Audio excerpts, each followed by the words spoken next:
bem? Aqui é a professora Gilmara. Hoje nós vamos falar um pouquinho sobre eletricidade. Sabemos que a eletricidade ela é um ramo da física que procura estudar fenômenos que estejam envolvidos aí com cargas elétricas, que estejam em repouso, que estejam em movimento, presença de campos elétricos, presença de campos magnéticos. Sabemos também que a eletricidade ela se subdivide em outras ramificações, podendo ser a eletrostática, a eletrodinâmica, o magnetismo e o eletromagnetismo. Então, olha, temos aí que a eletrostática, que é o nosso ponto onde nós vamos estar introduzindo os conceitos de eletricidade, vemos que a eletrostática ela tem como objetivo estudar o comportamento das cargas elétricas, porém em equilíbrio. Então, a eletrostática ela visa estudar a obtenção e a interação dessas cargas em repouso. E sabemos que cargas elétricas em repouso geram em torno de si a presença de campos elétricos. Então, são fenômenos que são dotados de campo elétrico, cargas positivas ou cargas negativas, trocas de cargas, de sinais, aí, de valores de cargas entre si, através de alguns processos de eletrização. A eletrodinâmica ela já envolve o estudo, né, de cargas que estejam em movimento e que seja um movimento ordenado, que tenha uma certa lógica nisso aí. E aí sabemos também na física que toda carga elétrica que começa a entrar em movimento, além de ter em torno de si a presença de um campo elétrico, ela também gera um campo magnético, que é o caso da Terra. A Terra ela é chamada de imã gigante. Por quê? Porque no interior da Terra, que é constituído de ferro, né, o interior da Terra é fluido e sempre está em movimento. E por estar constituído desse material, ele possui cargas elétricas que estão em movimento ali, gerando ao redor da Terra um campo magnético, que nada mais é do que essas cargas ordenadas em movimento no interior da Terra, gerando esse campo magnético que acaba nos protegendo de quedas de meteoro e aí também das radiações, né? Então ela é muito importante. E a eletrodinâmica ela vem estudar isso, a presença desse campo aí magnético. Alguns dizem que magnetismo já fica voltado já dentro da eletrodinâmica e nem subdivide. O eletromagnetismo já seria a terceira ramificação da eletricidade, só que ela vem unir, como se unisse a eletrostática com a eletrodinâmica, gerando o eletromagnetismo. Então nós vamos ter a presença agora de fenômenos que vão apresentar tanto o campo elétrico quanto o campo magnético simultaneamente, tá? E aí estudaremos transformadores, né? E outras ferramentas que veremos aí posteriormente. Então, o primeiro estágio seria a eletrostática. E o que nós vamos ver então da eletrostática? Vamos falar um pouquinho sobre história, né? Como é que se originou? Nós sabemos que a eletricidade, por ser algo que não pode se detectar, né? Nós não conseguimos sentir o cheiro nem gosto, era muito difícil na época, sem nenhuma ferramenta, sem nada para auxiliar, determinar a existência dela ou explicar a sua existência. Então, os trovões, que seriam fenômenos relacionados a isso, causavam medo, espanto na época, né? Muitos associavam os trovões como deuses, por ser algo divino, impossível de ser explicado. E também na época existia-se também muitos magos que utilizavam desses relâmpagos, né, desse medo que o povo tinha, para fazer algumas experimentações e que tinha esse caráter de ter uma espécie de energia, que na época eles não sabiam que era uma energia eletrostática, e eles ficavam espantados, né? Os povos primitivos ficavam, essa gente, que é isso? Ele tem poder, ele consegue levitar coisas, atrair coisas para ele. Então, assim, existiam as pessoas que utilizavam dessa expertise aí para se sobressair, ganhar dinheiro, né, e causar fama, que eram os magos da época, que utilizavam a experiência do nosso amigo aqui, que foi o inventor, que foi o Tales de Mileto, que já usavam a experiência de Tales de Mileto para enganar o povo. Que como seria essa experiência? Então nós temos aí o Tales de Mileto, ele foi o primeiro físico, né, da história a observar a característica elétrica, a capacidade que o âmbar tinha de eletrizar. O âmbar ele é uma resina fóssil vegetal, utilizada muito geralmente você já deve ter visto naquele filme dos dinossauros, né? que tinha uma resina que parece como se fosse de plástico. E aí tinha um animalzinho lá dentro onde eles extraíam sangue para fazer os dinossauros no filme. Então acho que todos já viram. Se não viu, tá aqui, né? Eu vou colocar para vocês. Que é essa resina aqui. Ele pegou simplesmente essa resina e um pedaço de seda e atraiu, começou a friccionar eles. E aí observou que o âmbar começava a ganhar algumas propriedades de atrair. Ele pegava corpos leves como sementes, pedaços de folha, lasca de madeira, até pena e colocava próximo a esse âmbar depois de ter feito o processo de atritar com a seda e verificou que esse pedacinho, essa resina fóssil aqui, ela tinha capacidade de atrair pequenos objetos, experiências essas que causavam espanto, né, que era utilizado na época. E a palavra âmbar deriva do grego que significa elétron, né, por isso que a gente já vê um pouquinho da introdução da palavra eletricidade, né, foi o primeiro ponto de partida dos estudos da eletricidade. Então, a contribuição de Thales foi a descoberta de que objetos, quando atritados uns com os outros, adquirem propriedade de atrair objetos leves, né? Como eu disse para vocês, sementes, folhas e outros. E aí, essa descoberta de Thales ficou mais ou menos uns 2000 anos passaram, né? Sem que tivesse nenhum progresso da eletricidade, nada foi acrescentado a essa descoberta. Somente depois, com William Gilbert, que é esse carinha aqui, 2000 anos depois, ele era um médico da família inglesa, e ele publicou um livro chamado De Magne, que em 1600, onde ele revelou alguns conhecimentos sobre o magnetismo. E ele veio falar sobre algumas propriedades, né, que existia polos magnéticos, que eram diferentes de polos geográficos, que a Terra era um imã gigante, que em torno dela tinha um campo magnético. E aí vem falando da orientação da bússola, né, porque que a bússola aponta para cima e não para baixo. Então ele trouxe essa interação, ele começou a explicar o comportamento da bússola, do ímã. E ele também explicou os fenômenos de fricção. Ele falou que não era apenas o âmbar que ficava eletrizado nesse processo que o Thales tinha mostrado. Ele também evidenciou que aquele pedaço de tecido, né, que foi friccionado com o âmbar também tinha a propriedade de atrair corpos leves, né? Então eu coloquei para vocês assim. Ele introduziu o termo de força elétrica para descrever a interação de dois objetos carregados por atrito e estados que poderiam ser de ser atraente ou repulsivo. Então começou a trazer algumas ideias como força elétrica, que existia uma força que puxava esses objetos para que eles pudessem ser atraídos ou repelidos. E isso aí foi um grande avanço, né? Nós temos aqui uma imagem, hoje nós sabemos que a Terra em torno dela existe um campo magnético de fato, graças ao interior da Terra por ser ela é fluido e se mover, né? E por ele se mover, ele gera um campo magnético ao redor dele. E aqui nós vemos como seria esse polo geográfico e esse polo magnético, como nós dissemos, foi visto anteriormente, a Terra é praticamente um ímã. Então ela tem polo sul e polo norte, magnético. Só que a Terra ela também foi dividida em dois polos geográficos, acima do Equador, polo norte geográfico, abaixo do Equador, polo sul geográfico. E se nós colocássemos uma bússola que está aqui no cantinho, exatamente na linha do Equador, verificaríamos que a parte dela, norte, estaria apontado para cima. Por essa parte vermelha estar apontado para cima, chamou-se de polo norte, porque em cima existiu o polo norte geográfico. E a parte de baixo chamou-se de polo sul.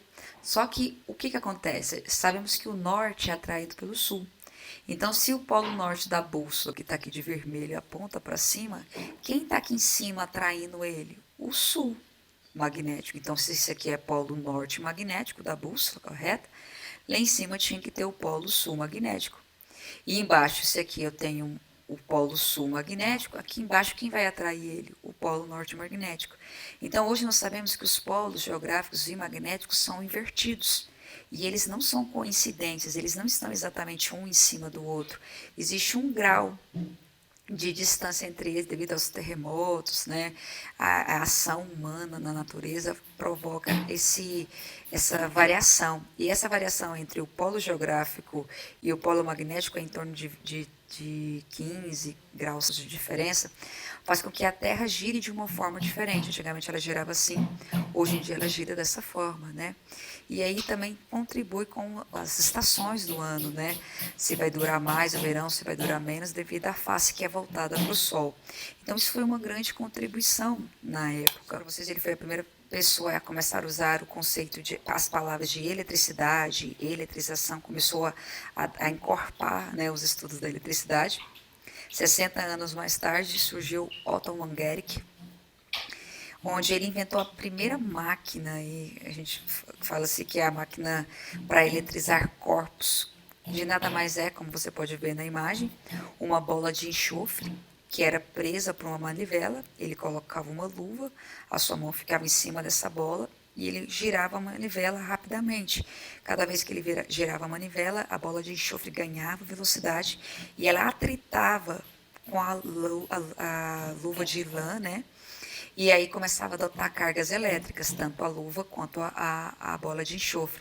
E era tão intenso essas trocas de cargas elétricas que conseguia-se gerar faísca no contato entre a mão e a bola de enxofre. E eles começavam a se perguntar, né, que se essa energia aí era a mesma que provinha dos raios elétricos, né, dos trovões. Como eu disse para vocês no início, era impossível detectar pelos nossos sentidos a eletricidade. Ela não tinha cheiro, não tinha gosto. Então, eles começaram a produzir alguns aparatos para auxiliá-los nesse estudo da eletricidade. Depois, em 1729, né, surgiu Stephen Gray, e ele foi o primeiro cientista inglês que conseguiu que a eletricidade fosse conduzida por um fio que tinha aproximadamente 290 metros de comprimento. Então, observe, ele fez essa experiência, né? Gray fez a experiência que ficou famosa para mostrar que o corpo humano é também um condutor. Ele pendurou um rapaz por fios de seda, está aqui pendurado aqui em cima, e ligou a uma máquina eletrostática e verificou que o corpo dele atraía materiais leves. Então, observe que aqui tem um bastão, aqui é como se fosse o Stephen Gray, deixa eu tentar ampliar aqui para você ver. Ele pegou esse bastão aqui, né? Eletrizou com a bola de enxofre, então ele pegou a manivela, rodou lá, encostou esse bastão numa bola de enxofre que carregou, o bastão carregou, e ele encostava esse bastão na perna dessa pessoa, que estava presa aqui, isolada com o chão para não descarregar a carga elétrica na terra. E aí o que acontecia? Ele estendia a mão, e de um lado ele tinha até algo metálico, que conduzia energia, e embaixo ele tinha algumas vasilhas, algumas superfícies com materiais leves, como podendo ser sementes, papéis, lascas de madeira, e ele colocava sua mão próximo e verificava que aquelas partículas eram atraídas pelo corpo. Então, isso foi um grande avanço, ou seja, a eletricidade ela pode ser conduzida. Eles conseguiam produzir e conseguiam conduzir a eletricidade por contato, por fricção. E aí, nesse intervalo, né, diversas outras variações da máquina de Van Guericke foi criado. Eles foram melhorando a máquina de Van Guericke e até chegar, né, à época aí em 1746, na Universidade de Leiden, deixa eu colocar aqui, depois a gente volta para essa parte, surgiu o primeiro capacitor, né? O primeiro capacitor, que foi feito por Pieter van Musch, não sei falar o nome dele, esse nome esquisito aí. E ele criou o primeiro capacitor. E o que seria esse capacitor? Nada mais é do que um aparelho, um aparato, onde vai armazenar essa energia eletrostática que é produzida pela máquina de Van Guericke. Então, eles queriam construir um aparato para armazenar essa energia que eles produziam, porque ela dissipava muito rapidamente, tá? E aí eles criaram uma espécie de uma garrafa, não sei se vocês conseguem visualizar na imagem aqui. Eu tenho aqui a máquina de Van Guericke, eles giravam a máquina de Van Guericke, ela produzia energia eletrostática, era conduzida essa energia eletrostática por essa correia, aqui era um bastão de metal, conduzia essa energia até chegar aqui nesse aparato, que nada mais era que o capacitor. E aí a energia vinha para cá e armazenava. E como é que seria esse capacitor, né? Ele tem esse formato, né? Nada mais é do que uma garrafa, onde ela era fechada com uma rolha em cima. Aqui tinha uma esfera metálica com uma haste metálica presa aí com uma correia encostando aqui no fundo, e tanto a parte de dentro quanto a parte de fora ela tinha um papel de alumínio. Então eles carregavam a máquina de Van Guericke e encostava nessa bolinha aqui de cima para carregar ela e jogar a carga elétrica aqui dentro. Então eles faziam várias vezes. Então começava a ganhar cargas elétricas aqui, e de fora, como ela estava aterrada com a terra aqui, com esse fiozinho, ela ficava com carga oposta. Então, quando ele aproximava com a sua mão com um metal, por exemplo, a sua mão ela tinha uma carga diferente, como se fosse uma carga negativa, ela encostava nessa parte que estava negativa, e aqui essa ponta positiva gerava polos, né? Começou a gerar polos e gerava aí corrente elétrica, começou a dar choque. E por diversas vezes ele tomou vários choques fazendo essa experiência, tá? Então, essa descoberta ela abriu um caminho muito importante aí na física. Depois disso, surgiu Benjamin Franklin. Antes dele eu não falei, mas usei o disco francês Charles Dufour, onde ele dizia que sinais diferentes aproximavam, sinais contrários repelia. E aí foi encorpando esses estudos, né? Surgiu depois Benjamin Franklin com uma experiência muito famosa, nós vemos falar aqui num dia chuvoso, né?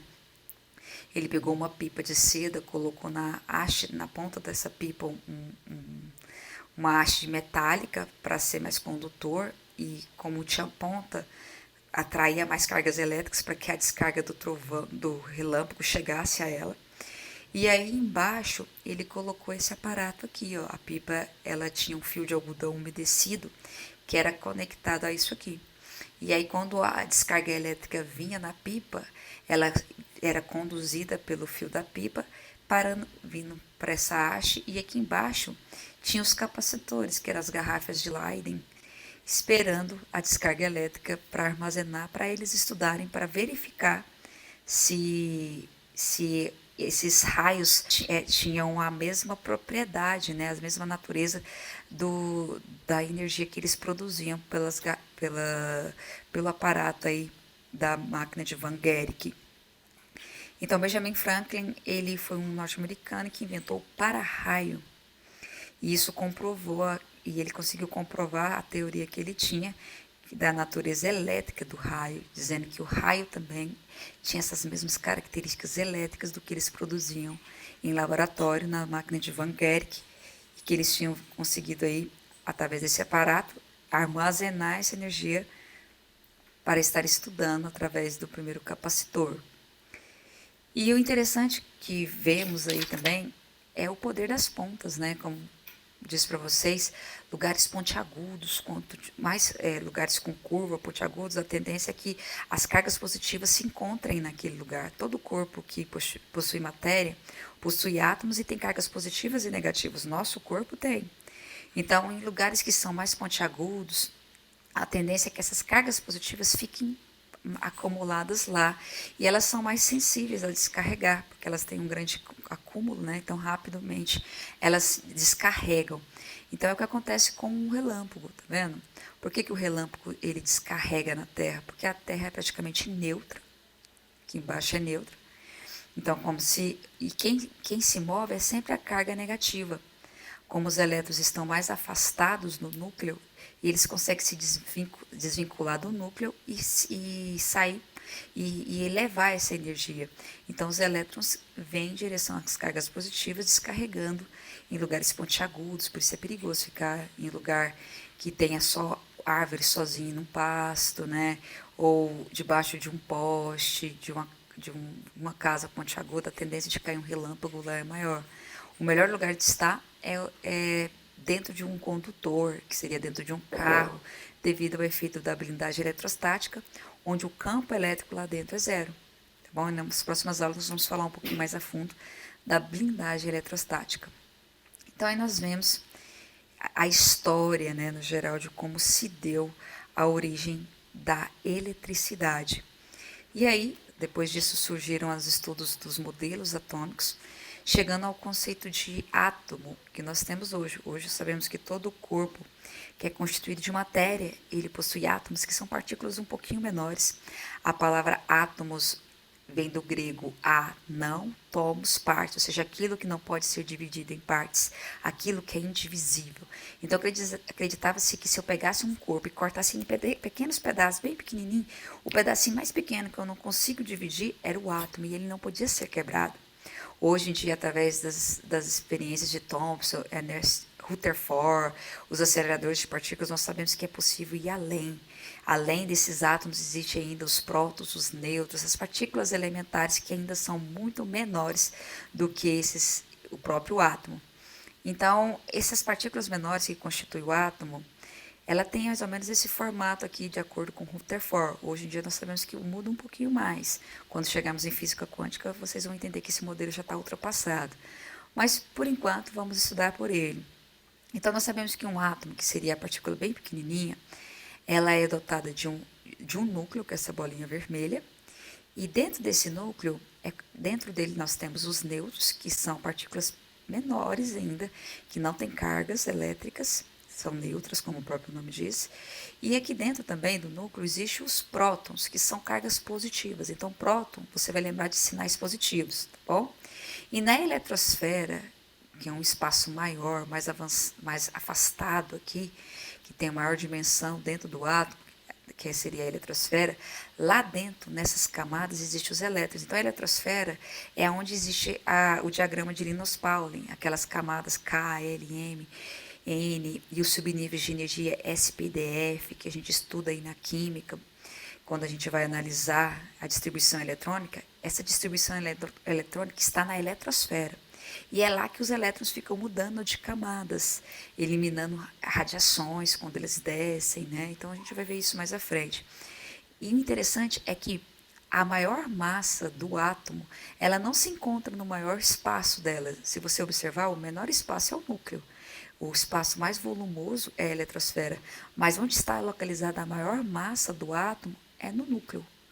Então, os nêutrons e os prótons, eles possuem massas praticamente quase similares, tá? Bem próximos.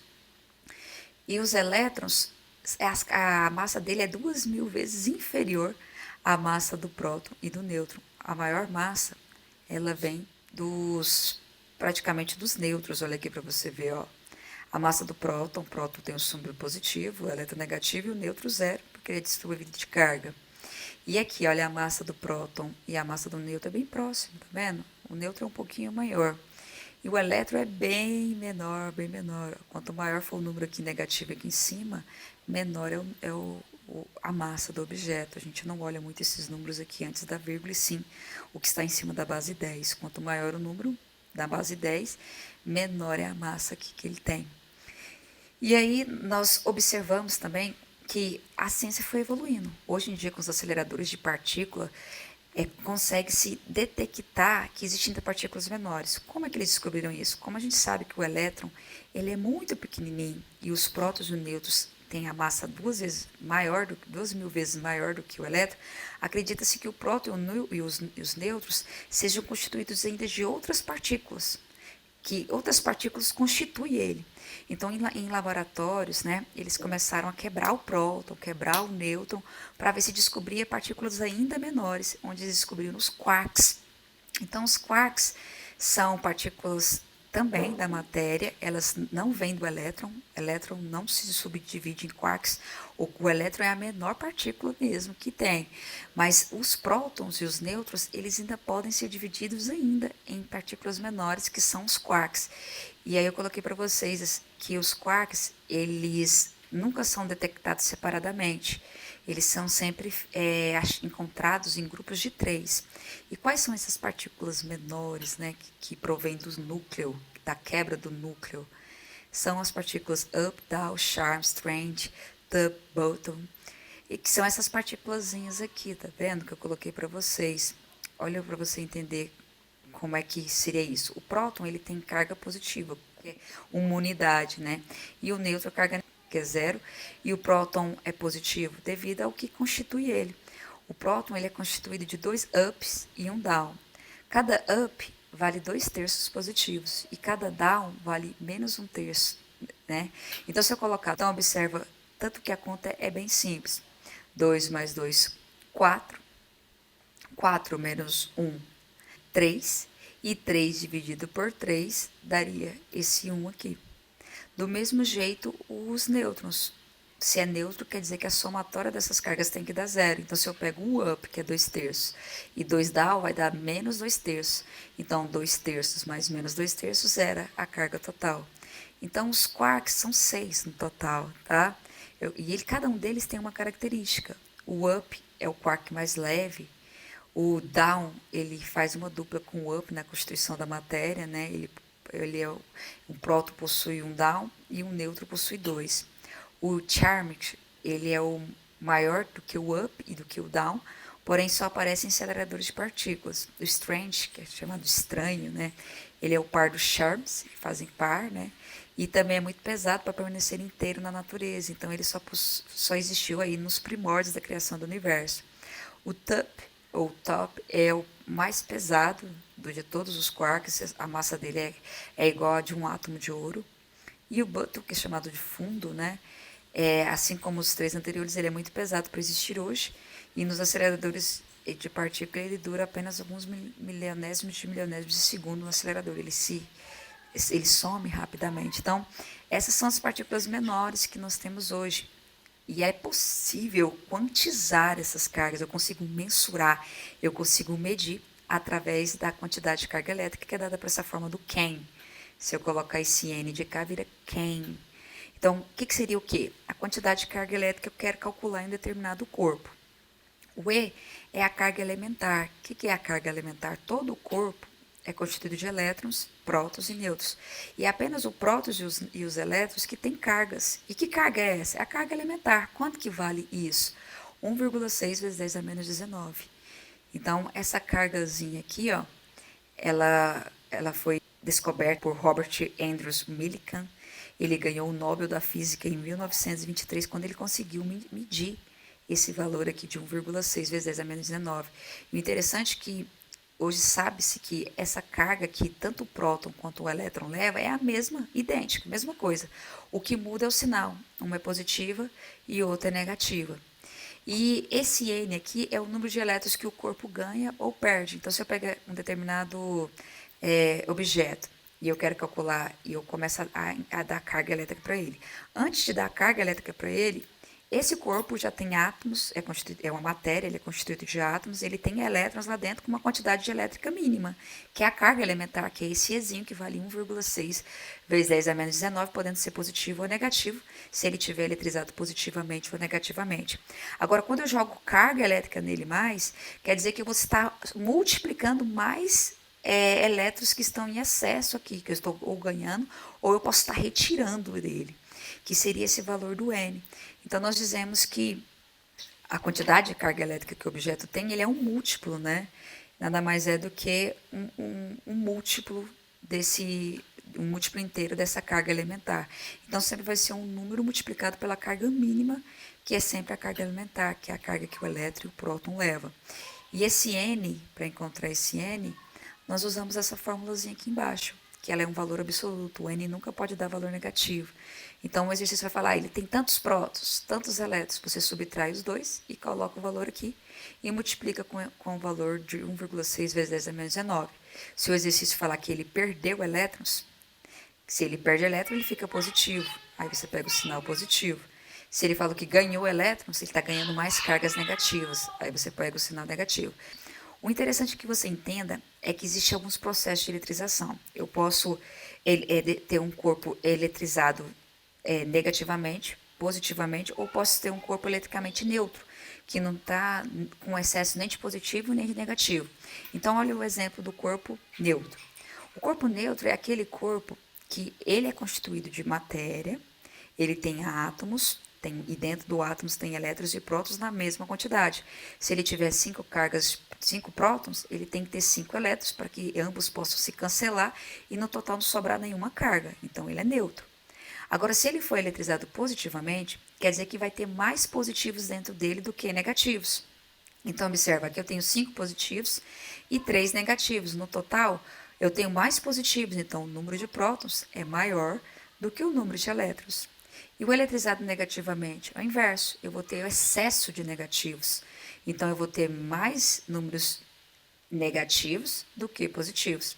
Então, quando um corpo está ganhando elétron, ele está recebendo mais carga negativa, então ele está eletrizado negativamente.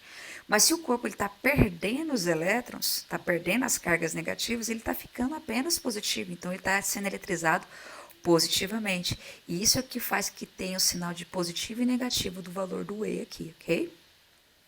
Então, no Sistema Internacional de Unidades, nós usamos para o valor do Q e do E sempre Coulomb. Então, se você quantidade de carga elétrica, que é esse Q, sempre é dado pela unidade do cesão, que significa Coulomb, em homenagem ao Charles Augustus Coulomb, que foi o primeiro cientista a realizar a medição exata das cargas elétricas de um corpo. Ele conseguiu medir isso, tá bom?